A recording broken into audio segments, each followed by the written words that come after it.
TikTok Live Studio uh, for Mac users. So yesterday I went live for the first time using TikTok Live Studio.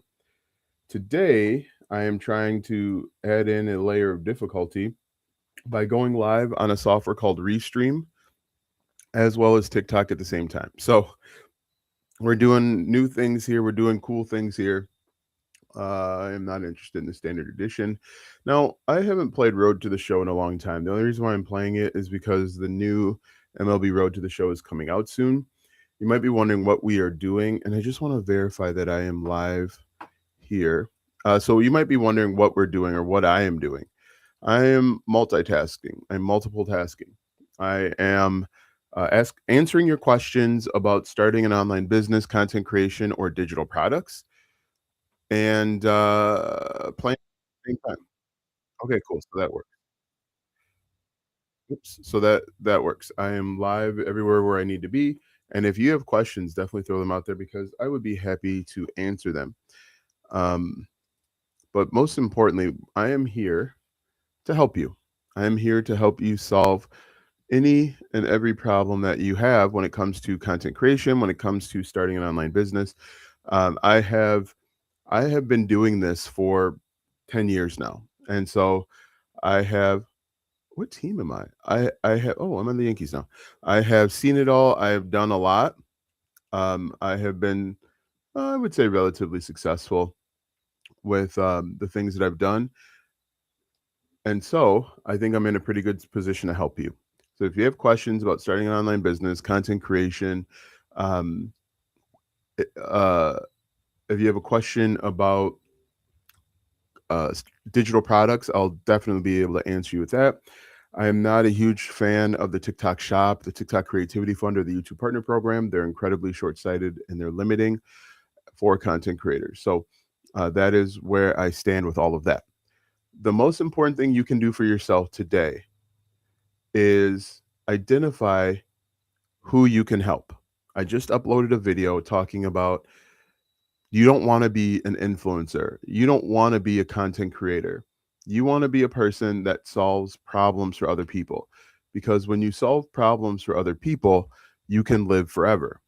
If you are trying to be an influencer, if you're trying to be a content creator, you're going to struggle. You're going to get frustrated. You're going to get burnt out. Or what usually happens, and there's a lot of you can verify this for yourself. What usually happens is people start to hate influencers. People are preying on your downfall as an influencer, which is kind of crazy because they liked you, they liked you, they liked you, and then all of a sudden now they hate you. And if a lot of your income is dependent on being well liked, you're going to always be chasing the algorithm. You're always going to be chasing the views, and so uh, you're not going to be able to do things like go on vacation because you're going to have to constantly create content. But if you solve problems for other people, if you are just helpful, like I mentioned, you'll be able to live forever. You'll be able to create content when you want to, right? A lot of these influencers, they got to make 20 and 30 videos per day because if they're not staying in the algorithm, then then their success goes up in smoke. So, very, very important. Step one is just identifying a problem, one problem. And I think that's the other thing. It just has to be one problem. You don't have to solve 20 problems. You don't have to help everybody. In fact, try and help a specific person. In fact, on top of that, try and help a person that is just like you. And what I tell people is the type of problem you want to solve for yourself is who you were 3 to 5 years ago. Okay. So think about all of the problems that you went through 3 to 5 years ago, and now you can turn around and solve those problems for other people. That's a line out, right? So, step number one, really, really, really simple. And so you want to either solve and even if you have a hobby, for example, I'm playing video games right now. When people first get started with the video game, there's a lot of questions. There's a lot of people that don't know how to get started. There's going to be people asking how do they level up their player in Road to the Show, because right now I'm playing Road to the Show. There's a lot of people asking how do they do basic things, and you can create content helping people do those basic things. How to bunt in Road to the Show, how to hit a home run in Road to the Show. You can help people solve that problem and get paid for it, which is really cool. You can get paid for it in a number of ways. So don't think that you have to find this super secret hidden problem that no one else is solving, but just solve a problem for other people that you solve for yourself. And what's really cool about video games, especially with sports video games, is that there's a new sports video game that comes out every single year. But every single year, there's going to be new people entering into the market that have problems playing that sports video game. So, like, for example, MLB 26 is going to be coming out soon. What you can do is you can start creating content now leading up to MLB The Show 26, helping people answer those questions, solve those problems. And then when the game starts, you can create content teaching people how to do basic things. Like a perfect example is after this live, go on YouTube and type in something like how to win your dynasty and and then do underscore MLB 25. And you're going to see that there are a bunch of people asking questions on how to do different things inside of MLB 25. Right? That's a problem that you're solving for other people. Once you figure out something, you can turn around and help other people do it, which is really cool. Right? Really simple. You don't have to reinvent the wheel. And get back. And what's really important to understand is there might be two creators that are creating the same content, but people might resonate with you because of your stories. People might resonate with you because of your experience. People might resonate with me because I'm a 41-year-old man playing MLB 25, where they don't want to listen to some kid talk about MLB 25, where they might resonate more with a man that has a wife and kids and full-time responsibilities. So again, don't think that you've got to reinvent the wheel. Don't think that you've got to do something spectacular. Just identify a problem that you've solved for yourself and then go out and solve it for other people. It really is as simple as that, right? The reason why most people fail, I would say the number one reason why people fail, there's a few reasons, but one, they don't have the right game plan and they don't have the right strategy. Most people are going to say, hey, I want to get monetized. They put all of their money in the TikTok creativity fund basket. They put all of their money on getting monetized by YouTube. But that's a terrible way to go because YouTube and TikTok have arbitrary monetization procedures, right? YouTube, you have to have 1,000 subscribers and 4,000 watch hours. With TikTok, you got to have 10,000 followers. Those are random and arbitrary numbers. So if you come in thinking that way, that the only way to monetize is through those platforms, you're going to not create content that is valuable and helpful. You're going to start creating the same content as everybody else. But if you create content where you solve a problem, you don't really care about YouTube and TikTok paying you. So the biggest mistake I think people make is they don't have a game plan for monetization.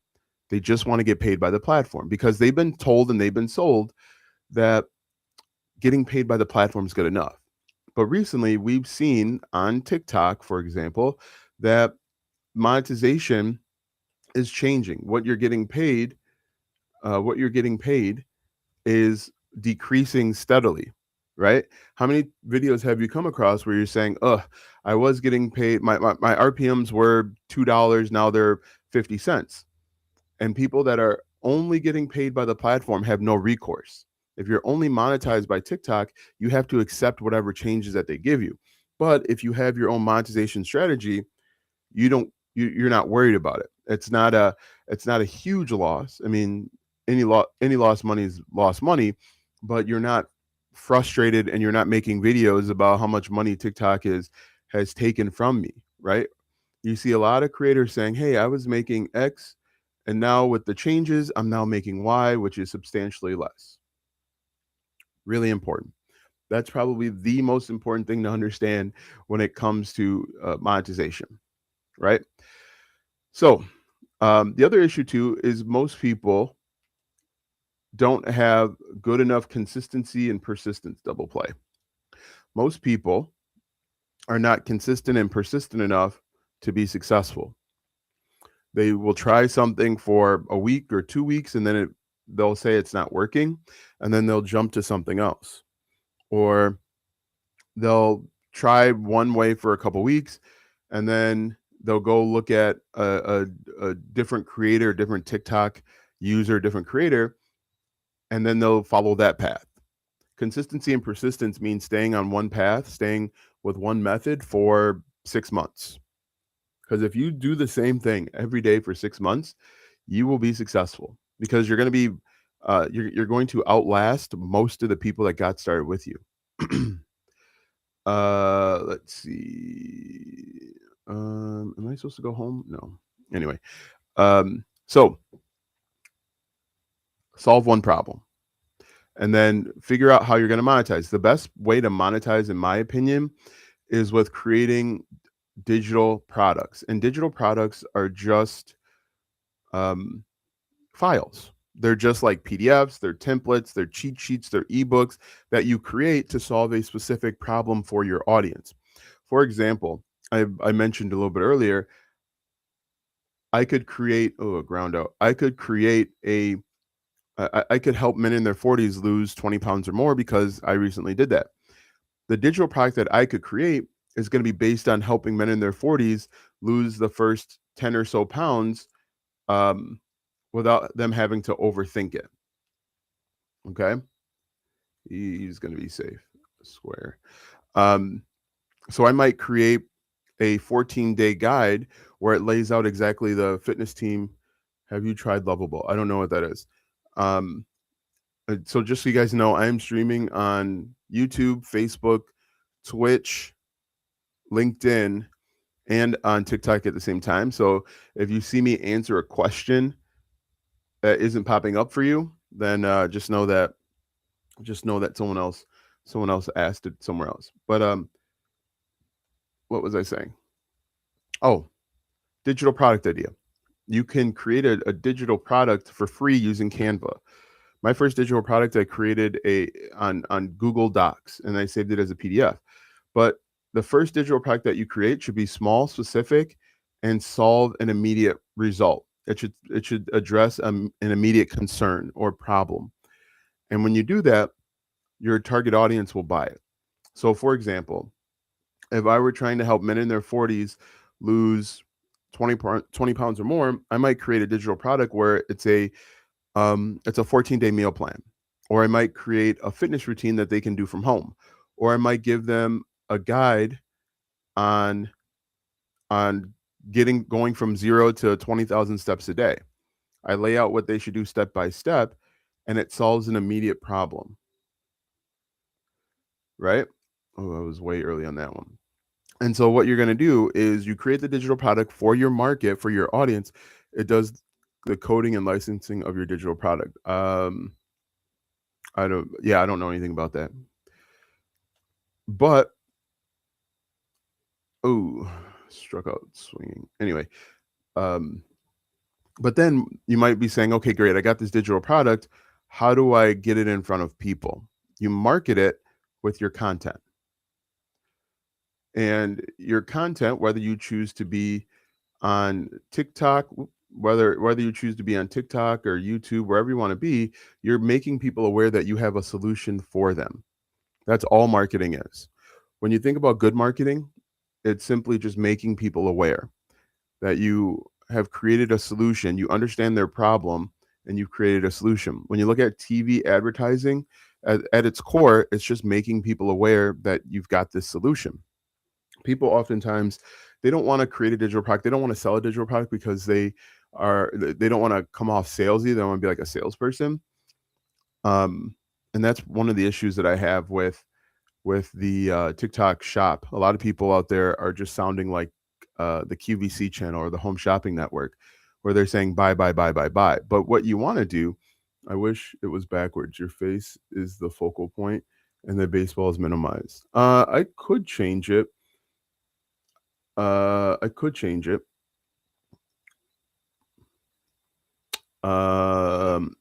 It took me this long to get it correct, so I'll change it for the next. And I wish I could do it like kind of side by side, but it doesn't allow me to do that. Actually, I probably could do side by side. Anyway, when it comes to marketing, making people aware of your digital product, very late on these. How you market the product depends on where you're marketing the product. If I'm on TikTok and I'm trying to make people aware that I've got a solution for them, I'm going to, because what you've got to understand is on TikTok, the awareness level is different. People aren't actively going to TikTok to have their problem solved. They're going for an escape. They're going for that little shot of, I think it's called dopamine, when that pops up with a new video. And so you've got to address and talk to them differently than someone that is on YouTube. On YouTube, they know the problems that they're facing. That's why they go and they type in how to make money online, how to start an online business. On TikTok, you've got to attract people with stories. You've got to attract people by calling them out. You've got to attract people by being a little bit of agitational. Is that a word? Is agitational a word? Somebody let me know. You gotta agitate them a little bit. You gotta say things like, "Hey, if you're a man and you're 40 and you can't walk up a flight of stairs, you're a high risk of dying. Here are 3 things that you can do today to increase your lifespan." And the things that have worked out really well for me, things that have worked out really well for me on TikTok is talking to people's pain points, goals, dreams, desires, and things that they're thinking but afraid to say out loud. And really, those goals, dreams, desires, and things that they're thinking but afraid to say out loud, I use those as hooks. I use those to get the attention of my target audience. I use that to get the attention of my target audience. Got them. Good. But on YouTube, people are searching like how to use Canva to make digital products. That's a very specific question that they're asking. There's a different level of awareness, and it makes it a different type of conversation. Someone asked me, "Hey, should I start on YouTube or TikTok?" What I recommend is wherever you hang out, like I'm talking to people on YouTube right now, wherever you hang out the most is where you should create content. But one way that you should think about your YouTube videos, especially long form YouTube videos, they're essentially just long TikToks. With a TikTok video, you have a hook, story, and offer. It's a minute, maybe 2 minutes. Sometimes I see videos that are really long, but on TikTok, you have a hook, story, and offer. On YouTube, you're going to essentially do the same thing. You're going to have a hook, story, and offer. Go triangle. He's going to be safe. You have a hook, story, and offer, but then you have many hook stories and offers throughout the longer video. So the first, minute or so, your hook, story, and offer is your hook is to get them to watch the first 30 seconds of the video. Your story is going to be you outlining what the video is all about.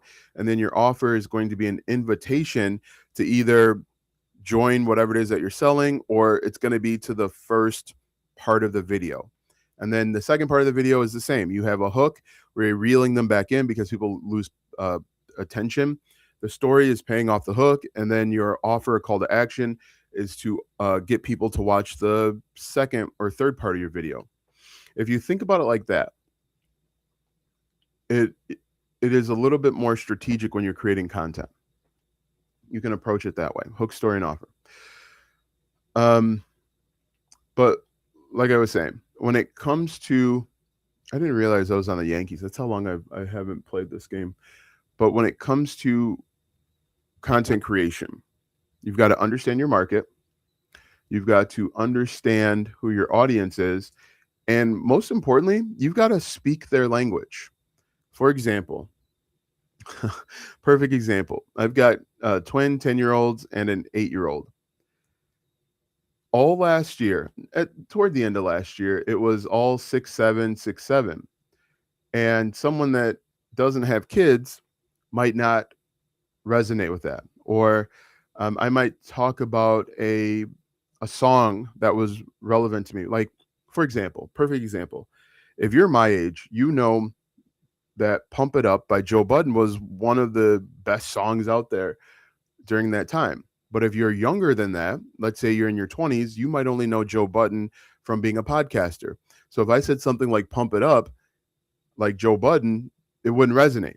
But if you're in your 30s and 40s and I said, Pump It Up like Joe Budden, people will automatically say, start thinking about the lyrics of Pump It Up. And so that's why you want to have a specific group of people that you want to help. The analogies that you're going to use, the terminology, the phrases are all real relevant, and will make sense. The slogan, the slang, the jargon, put those two words together, the slang, the jargon, all of that stuff will help you build a connection. And that's what it's all about. At the end of the day, this is about building connections with people. You're building one-to-one connections in mass. You're building essentially parasocial relationships with large groups of people. And when you do that, they will know, like, and trust you. They'll connect with you. Ultimately, they'll buy from you. And that's what the goal is. And you shouldn't feel weird about selling stuff if you feel that the thing that you're selling truly helps your target audience. Okay? The things that I create, I feel like they are the only solution and they're the best solution for the people that I'm trying to help. And so I don't feel bad necessarily about selling them stuff, which is really important. That's a very important thing to take away.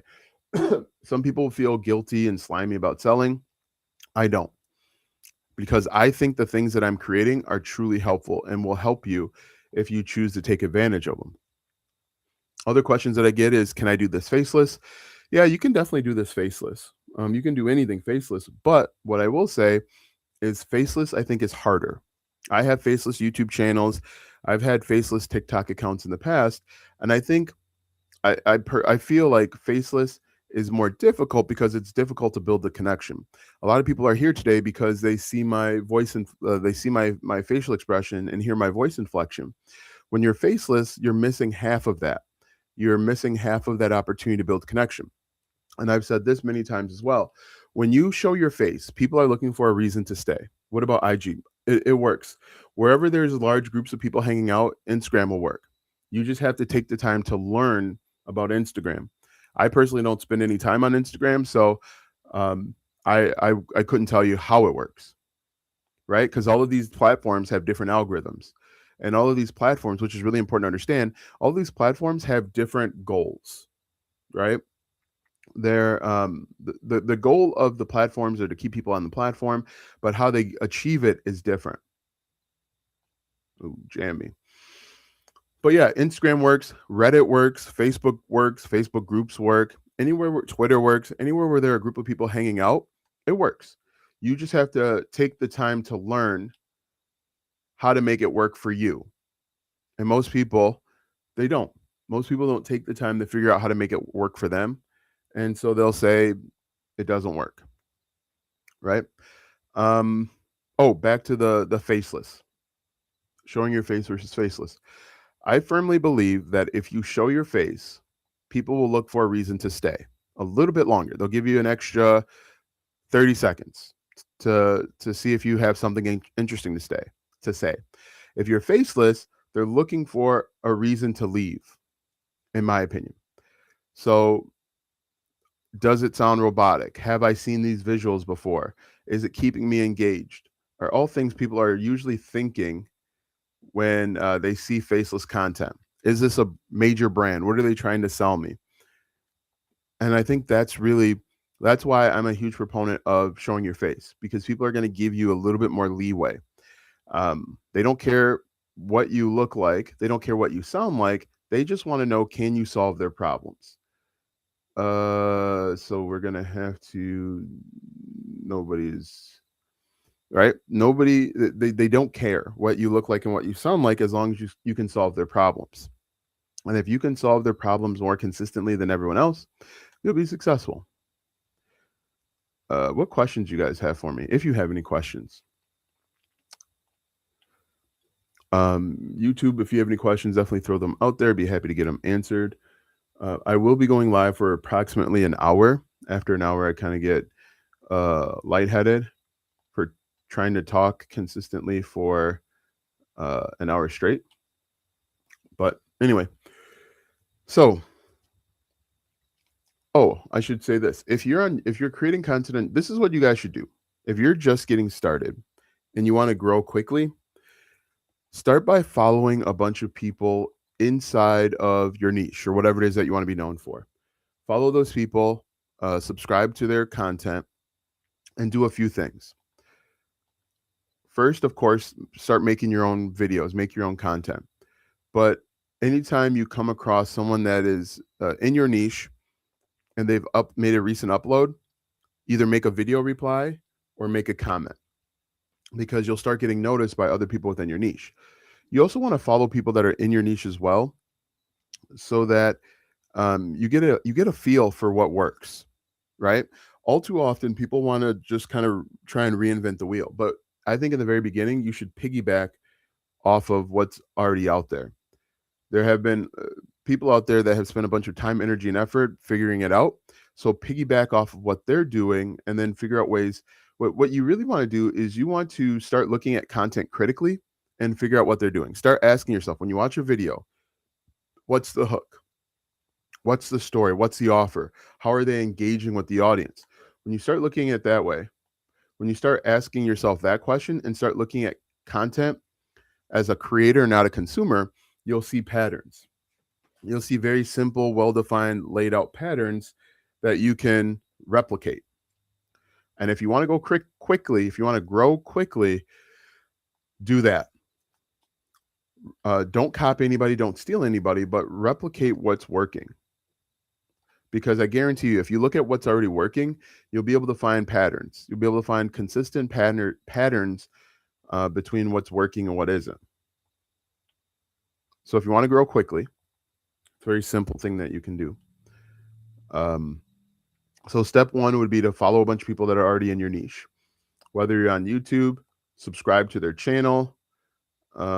If you are on TikTok, obviously follow them. And look at the videos. If you're on TikTok, for example, look at the videos that have done the best recently. Don't look at the videos that have done very well 5 years ago, because what's relevant 5 years ago isn't going to be relevant now. Look at the videos that have performed the best recently.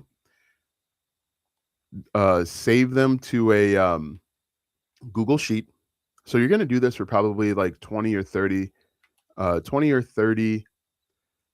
content creators. Oh, go home. I might get thrown out here. Anyway, do this for 20 or 30 content creators.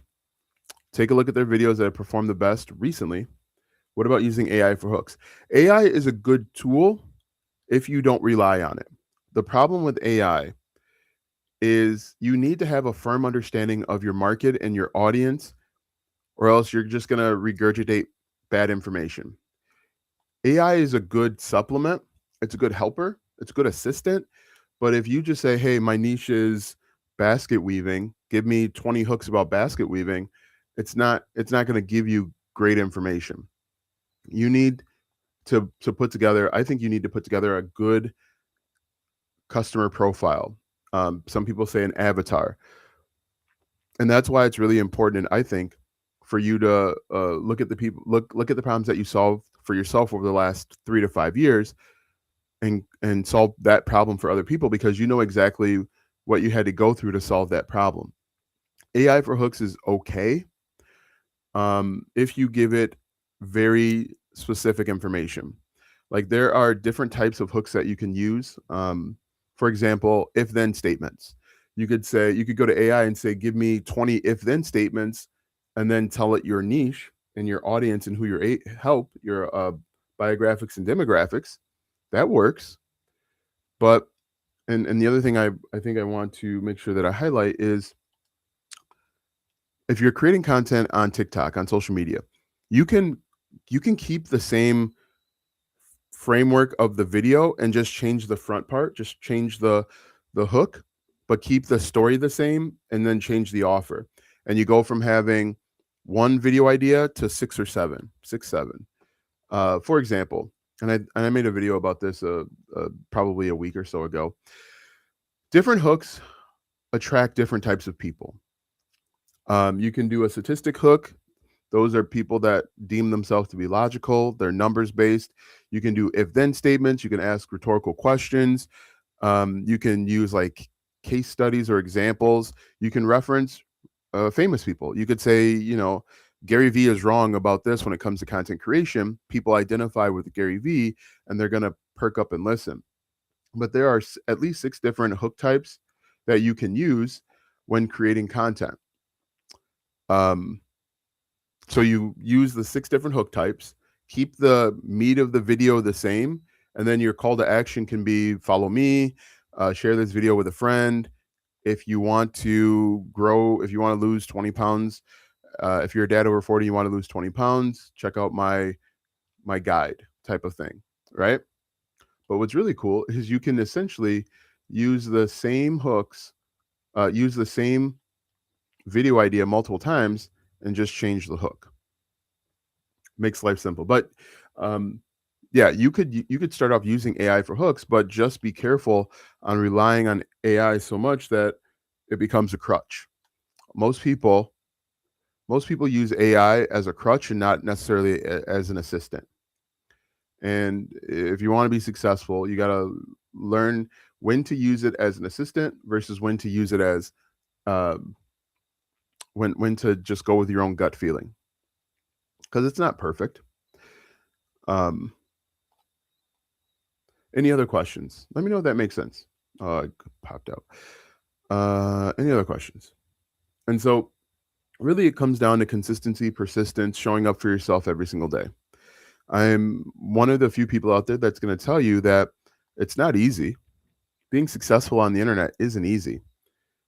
In fact, if someone's telling you that it is easy, run for the hills, because they're probably just trying to make a sale. But it's not easy.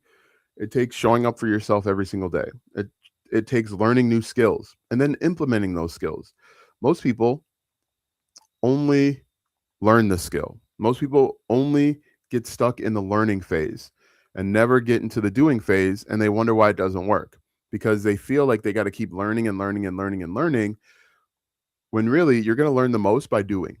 You'll learn more by implementing whatever it is that you're trying to do than sitting around trying to learn it. This person says, where are we going here? This person says, how do I avoid copyright issues with certain digital products? I'm creating some guides for specific game titles. I mean, that's a very good question. You could label it as unofficial. So for example, if I was putting together a game guide for MLB 25, I would make sure that I say, hey, this is unofficial. I haven't worked with them at all. This is just based on my knowledge, skills, and experience. I would start by putting in a disclaimer, letting them know that I did not work with them at all. They have no knowledge of this product. Beat them there. I would start there. And if you feel what I'm going to tell you, this isn't going to be great, but in the very beginning, I wouldn't worry about it. You're going to be such a small fish. Now, I think a lot of this is solved if you're letting people know that you're not with the original company. I'm not with MLB The Show. People will run into problems, especially over on Etsy, when they're trying to pretend like they are Disney or Nike. That's when, they're selling on behalf of Disney and Nike. But if you're selling unofficial game guides based on your experience, I think that's okay. I would potentially run it by a lawyer just to be sure. I think in the very beginning, it doesn't matter because you're going to be so small. But as you start making money, that might be something that you want to reinvest in and shore up later, just to make sure that there are no issues. Hopefully that answers your question. Any other questions? Thank you. I'm more concerned about using the name in any reference images. What game, for example? You know what? This is what you can do. Go look online for popular games. For example, you could do like Call of Duty, Modern Warfare 38, whatever it is, and then type in unofficial guides. And you'll see that that there are people out there that have created these guides. I am playing horribly right now. There are people out there that have created these guides and they're selling them. They mark them unofficial. Playing horribly right now. All right, what are the questions you guys have for me? You don't need to go home, I guess. Anyway, what time is that? 36.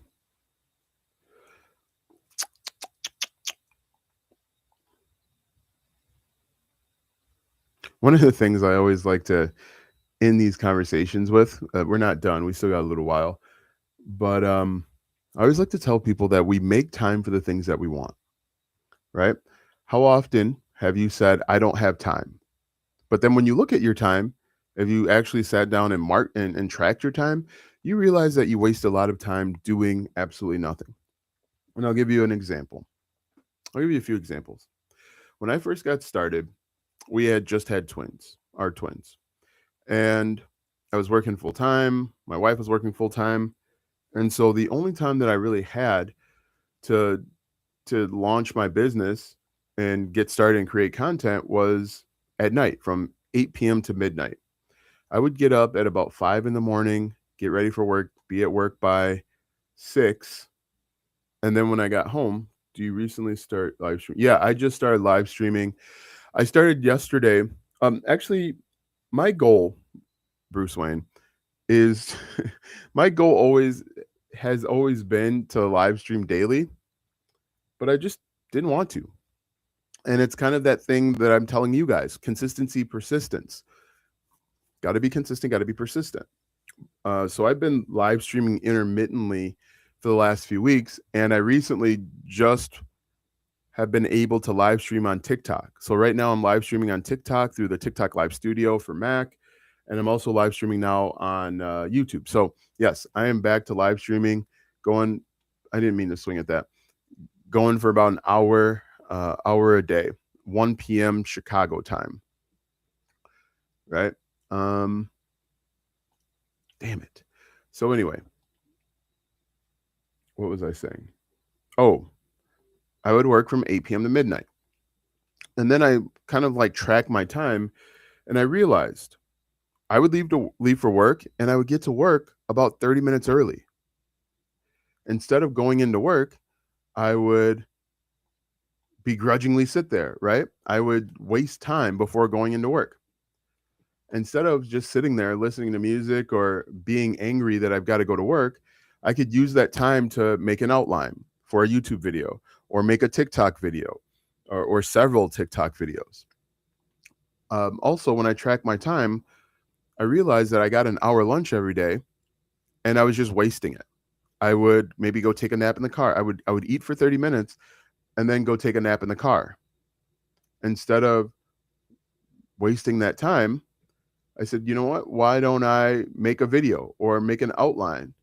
Or why don't I do some of those other things that will work for me while I am working? Right? And that's the thing with content creation.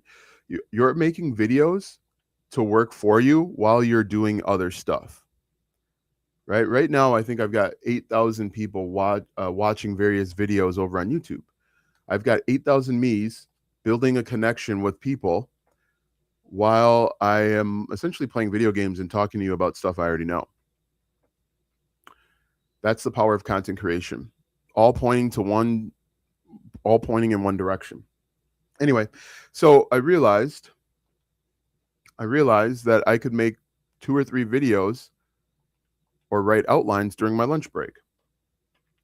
I also realized that when I was outside, when I was outside killing time, that people would take their 15-minute lunch or smoke breaks and they would just chit chat. While chit chat is good, making a video that could potentially pay you is better, both in the short term and the long term. What I'm going to start doing, because I'm able to live stream multiple places, I think I'm going to start doing like live content audits or live like audits where we can come up with digital product ideas based on content. So if that's something that you're interested in, come back. I don't know if I'm going to be able to go live tomorrow because the kids are out of school. I could go live, but these kids, I tell you, they're never in school anymore.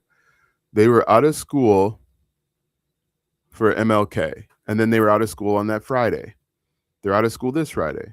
They're out of school next Thursday, a half day on Thursday, full day on Friday for parent-teacher conferences.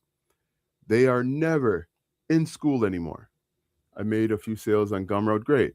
They were planners for athletes. Awesome. I would probably sell more if I were posting more consistently on social media. Yep, exactly.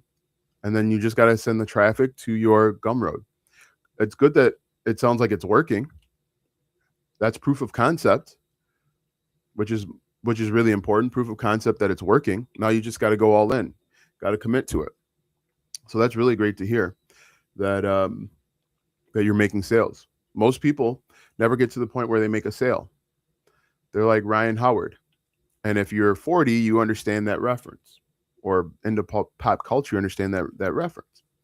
If you're in like your 20s, that reference doesn't make any sense. And that's why it's important to speak to people like you. But that's awesome. You got proof of concept. Now it's time to go all in. I am playing like crap right now. And this is kind of what happens when I go live for an hour. I start playing like trash. Yesterday, I played a game called The Division, which is a shoot 'em up. Shoot 'em up. Shoot 'em up. Yesterday, I saw a video where this lady, I guess she had a roommate. Maybe she was in college.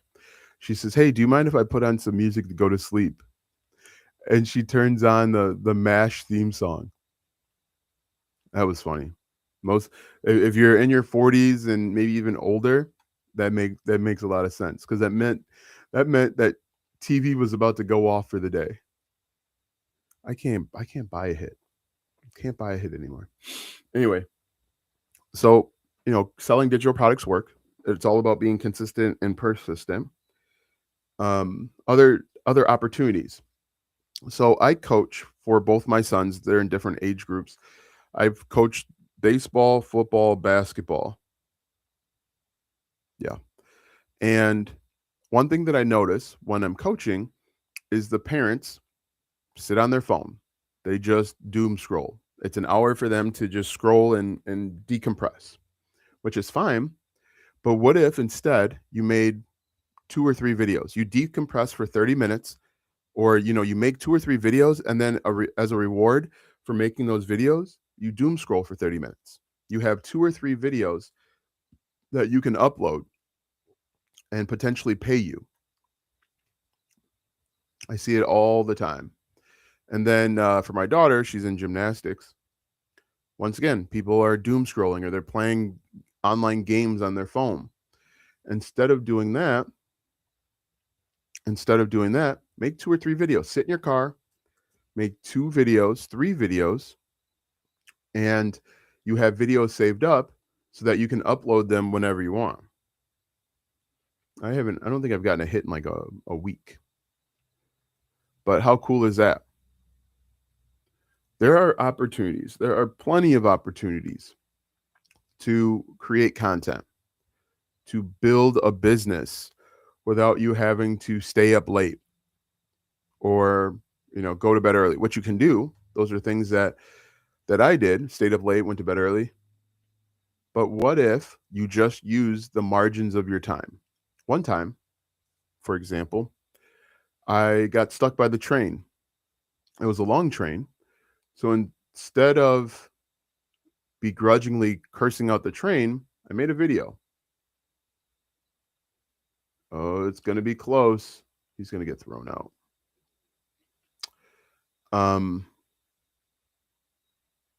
Oh, I got an injury.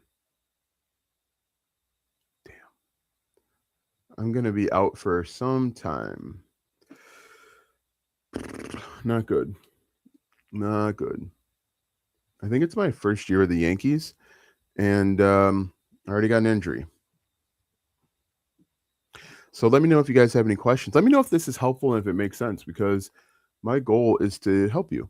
I'm doing this for you, not doing this for me, because I kind of know all of this stuff that I'm telling you. Play next appearance. Hey, apparently it wasn't too bad. I'm right back in the game. Huh. Not too bad.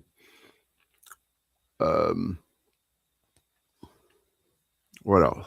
What else? What else? What else? What else do you need to know? A lot of this is about longevity. Just doing the same. Oh, really important. This is boring. Business is boring. Success is boring. Anyone that's really successful has learned to do the same boring tasks every single day. The most successful people you can think of are doing boring things, the same boring tasks. But the same boring task is what gets you paid. When your business is up and down, left and right, when it's inconsistent and you're always putting out fires, that means your business is volatile.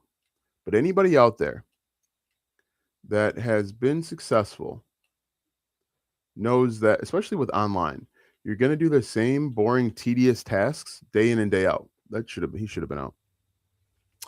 You're going to do the same boring, tedious tasks. But if you can just do those same tasks every single day, day in, day out, how to make content as a triathlete, that's pretty cool. Oh, you finally got started. I know you've been talking about doing that for some time. I think you even started talking about doing it as a blog. But that's cool. How to make content as a triathlete. So who are you trying to help? Are you trying to help people that want to become triathletes or people that have been triathletes? That's the first thing you got to identify. Who do you want to help? Because beginners are going to talk, act, and think very differently than someone that has been doing it for a while. A beginner might say, can I even do this? What do I need to wear? What shoes do I need to wear? You know, they're thinking at a very basic level. Someone that's done a triathlete, they know what to expect. I didn't mean to swing at that. They know what to expect, and so you're gonna use different words. You're gonna use different jargon, right? There's jargon, there's words, terminology inside of being a triathlete that someone like me, who's never considered it, won't understand. But beginners are going to be thinking, saying, talking, and acting differently. So I would say the first thing is figure out who you want to help. Beginners, intermediate, pros, experts. Because if you're talking to beginners, you might just need to help them figure out how to finish the race. But if you're talking to intermediate, someone that has experience, you might be trying to help them shave time. How have you been? I remember creating my channel and building it as I was watching your videos. My videos have kind of come quiet. I know yours have too. Yeah, you know what? But that's the thing. I'm not worried about it. I get people asking all the time, hey, you know, your views have gone down. Views have gone down across TikTok, partly because across YouTube, partly because there are more places to consume video content. There are more content creators creating content. And so if you continue on, you keep pushing forward, making your videos, you keep connecting with the audience, you should be able to find success. Oh, triangle, circle, triangle, X, square. Did I get it? Yeah, I got it. Beginners. I'm a beginner registered for my first half Ironman. Awesome. So The next thing comes in, what are some pain points that you're facing? What are some challenges you faced as a complete beginner? Are you facing things like the mental challenge of how am I going to finish this race? Are you are you facing the challenge of training every day or picking the right training routine so that you actually finish the race and not give up? Are you thinking about the types of clothes to wear, the apparel? Are you thinking about the best triathlons to start as a complete beginner? That would be the next set of questions that I have for you, right? What what challenges, what hurdles are you looking at as a complete beginner? The questions that you asked for yourself, the things that keep you up at night. What do I do if I cramp up? What do I do if I'm swimming? Am I no, I'm not in New York. What am I doing? What do I do if I swim and I start cramping up? Um, maybe you are helping people go from a sedentary lifestyle to um, running, doing their first triathlon, right? Does that make sense? There was a period when Indian shorts were posted on your channel. Yeah, no. So get back. Yeah, go back. No, so what happens is I have long form YouTube videos automatically imported into a software called Opus Pro. Opus Pro then takes those videos and cuts them into shorts. Sometimes for whatever reason, and then they automatically upload to YouTube.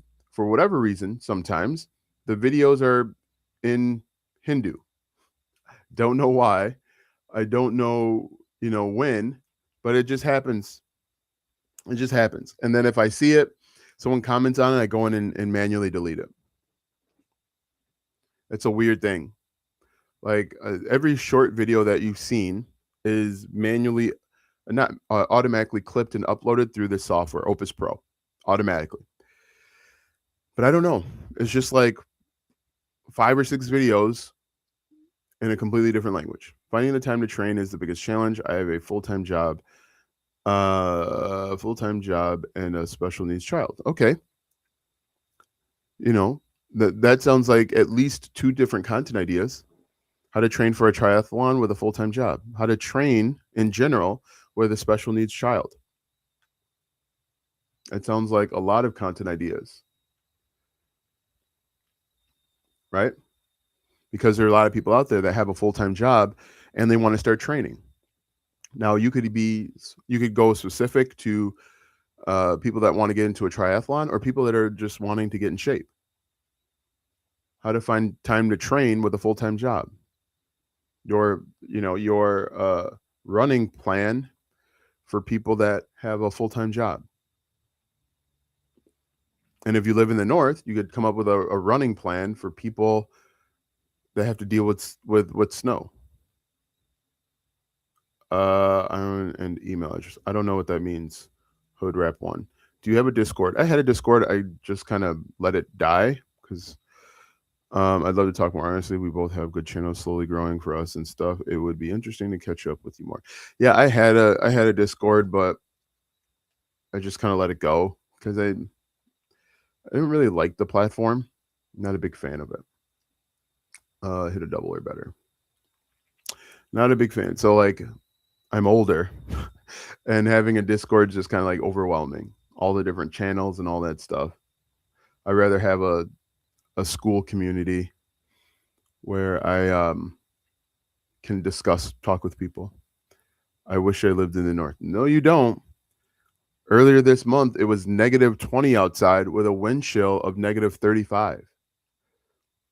You could get frostbite in 5 minutes of being outside with exposed skin.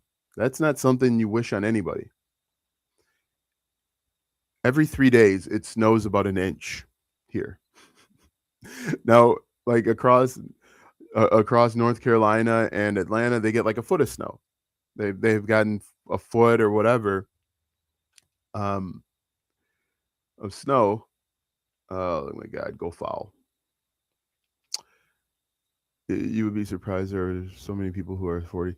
Yeah, so I had joined a Discord at one point, and it was just like overwhelming. There were so many different channels. There were a lot of people in that Discord. And so there was just so much going on and conversations were going, and it was hard to keep up. And so it just kind of turned me off from the whole thing too early. Yeah, so where I live, where I live, it normally stays warmer in the summer, or warmer in the winter and colder in the summer, cooler in the summer.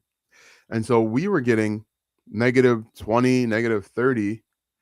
Imagine what they were getting even more inland.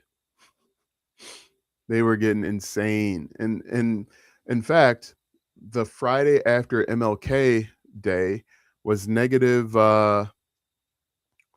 It was so cold they would have closed school. If school wasn't already closed, they would have closed school. I got to pay attention. But yeah, that's not something you naturally want to wish. I don't wish that on anybody.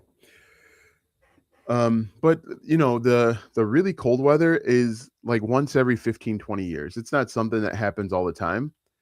But when it does happen, you're just like, oh my goodness. You can't be outside very long. You got to warm your car up in the middle of the night. All sorts of crazy stuff that people in central and southern United States don't have to worry about. Blah, blah, blah, blah, blah. What do we got for a time here? 56 minutes. I'm going to go for now. I'm kind of tired from work and need to relax, enjoy evening. Yeah, it was nice seeing you too. Like I said, the goal is to go live every day at 1 p.m. So tomorrow I live in Atlanta. Got no snow. I have a bunch of family that live in Stone Mountain. So like not too far from Atlanta. They talk about bitter cold being like 30 degrees. Up here, that's shorts weather. We're wearing shorts and 30 degrees. They talk about shutting down the entire city when there's a little bit of snow. I wasn't paying attention there. And so I always get a chuckle when I get a call from my aunt down there saying, it's so cold, it's so cold. And I'm like, okay, what's the temperature? Oh, it's 40 degrees. A couple years ago, we went down to Disney. And it was what? It was like 55 degrees. And my kids wanted to go play in the outdoor pool. People were bundled up. They were wearing parkas. I got on shorts. I'm like, man, it's hot out here. You guys are all bundled up in 55-degree weather. This is like summer for us. It was April. But it always makes me laugh whenever I go down there and the cold is unbearable at 50 degrees, 55 degrees. What is it? I'm creating a channel called Breakthrough, helping people that feel stuck in life or feel like giving up because of life circumstances. What digital product do you recommend for free to get traction? So first thing I would do, Hood Wrap, is I would start with this. I help X do Y so they can Z. I'm very knowledgeable in cryptocurrency. How can I monetize that type of info without promoting trading offers? You can create a guide teaching people about crypto, about the different types of crypto. I would focus on one specific type of crypto. But always start with I help X do Y so they can Z. I help a specific group of people do something so they can, like, I help men in their 40s learn how to invest in Bitcoin so they can retire, so they can not get scammed again, something like that.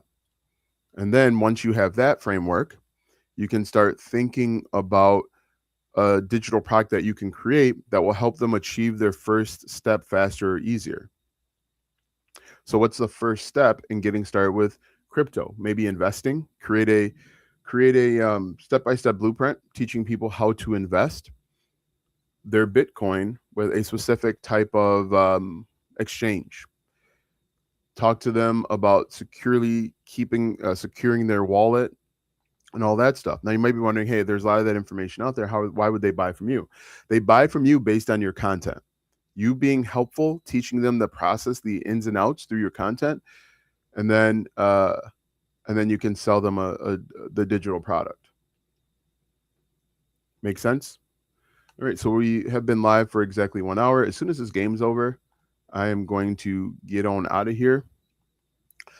So for Hood Rap 1,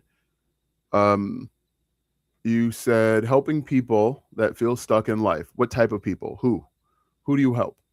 I help X. Be very specific. For example, I help men in their 40s lose 20 pounds or more so they can walk their daughter down the aisle. 30 degrees in Georgia feels much colder than 30 degrees in Montana, for example. I was walking around barefoot on a skiing trip in Montana. I probably could have swung at that one. So yeah, start with I help X do Y so they can Z. Once you have that clarity, everything you do after that is going to be much easier. For Hood Rap, you need to be like, do you help men that feel stuck? And what does stuck mean? Feel like giving up. What does that mean? Be specific. Target people's pain points. Call them out. Because when you use their language and terminology, they're going to feel like you know them. You know exactly what they're going through. But if you just say, I help people that feel stuck, but stuck means different things. I might be stuck in my income level. I feel stuck. People that want to go from people that are making X amount of money, they want to get to that next level, and they've been at that same level for 6 months, they feel stuck. And if you felt stuck for 6 months in that same income level, you feel like giving up. What type of stuck? Be specific. Call these people out. Let them know you feel their pain. You understand them. You resonate with them. Throw it a 2. There we go. And that'll provide clarity. That'll tell you exactly what type of digital product you need to create. All right. So, okay, we got a dynamic challenge here. Any other questions before I wrap up?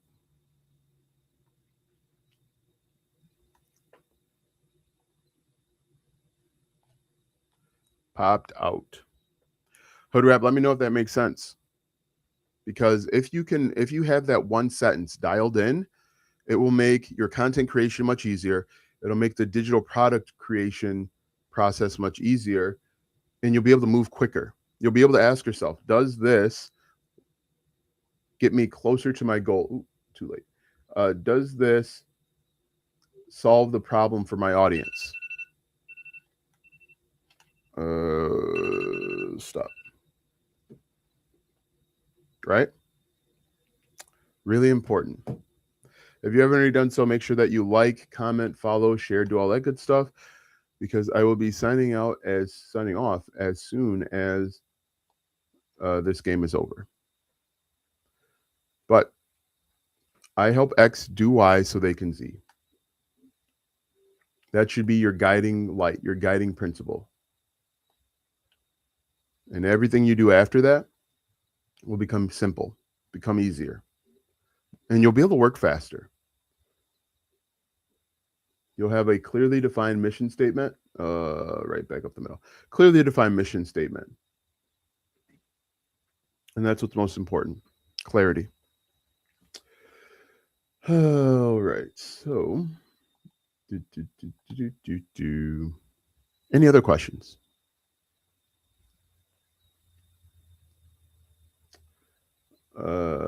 He's gonna pop out. Any other questions before we let you go? Again, don't forget to like, comment, follow, share, subscribe, do all that good stuff. I don't think I have anything else. This is the first time I've gone live for 1 hour, more than 1 hour in a long time. And I appreciate you guys commenting and engaging. These lives are always easier. They're always better. Go to 3. No, go back. They're always better No, go back. What are you doing? Oh, that's it for me. Dummy. They're always better when there's audience engagement. They're always easier to do. When people just sit and look, it becomes a challenge because you're trying to think of things to say for however long. Anyway, that is it for me. You guys have a great day and